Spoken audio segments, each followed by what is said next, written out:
செய்தியாக பார்த்து வருகிறோம். கிருஷ்ணகிரியில் போலி NCC முகாம் நடத்தி மாணவிகளுக்கு பாலியல் தொல்லை அளித்த வழக்கு தொடர்பாக தனியார் பள்ளியின் முதல்வர் தாளாளருக்கு ஜாமீன் வழங்கக்கூடாது என்று காவல்துறை தரப்பில் எதிர்ப்பு தெரிவிக்கப்பட்டிருக்கிறது.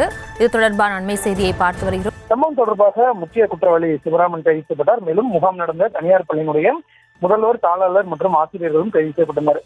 ஜாமீன் கோரியவர்களின் மனுவை கிருஷ்ணகிரி மகளிர் விரைவு நீதிமன்றம் தள்ளுபடி செய்த நிலையில் ஜாமீன் கோரி பள்ளி நிர்வாகத்தினர் சென்னை உயர்நீதிமன்றத்தில் மனு தாக்கல் செய்திருந்தனர். அதில் இந்த சம்பவத்திற்கும் தங்களுக்கும் எந்த தொடர்பும் இல்லை என்றும் சந்தேகத்தின் அடிப்படையில் மட்டுமே தங்களுக்கு எதிராக வழக்கு பதிவு செய்துள்ளதாக மனுவில் தெரிவிக்கப்பட்டிருந்தது. இந்த மனு நீதிபதி பி தனபால் முன்பு விசாரணைக்கு வந்தது. அப்பொழுது மனுதாரர்களுக்கு ஜாமீன் வழங்க எதிர்ப்பு தெரிவித்து காவல்துறை சார்பில் பதில் மனு தாக்கல் செய்யப்பட்டது. அதில் முக்கிய குற்றவாளியான சிவராமனுக்கும் பள்ளி நிர்வாகத்திற்கும் தொடர்பு இருப்பதால் ஜாமீன் வழங்கக்கூடாது என தெரிவிக்கப்பட்டது. இதனையடுத்து வழக்கினுடைய விசாரணையை அக்டோபர் 1ஆம் தேதிக்கு ஒத்திவைத்து நீதிபதி தெரிவித்தார்.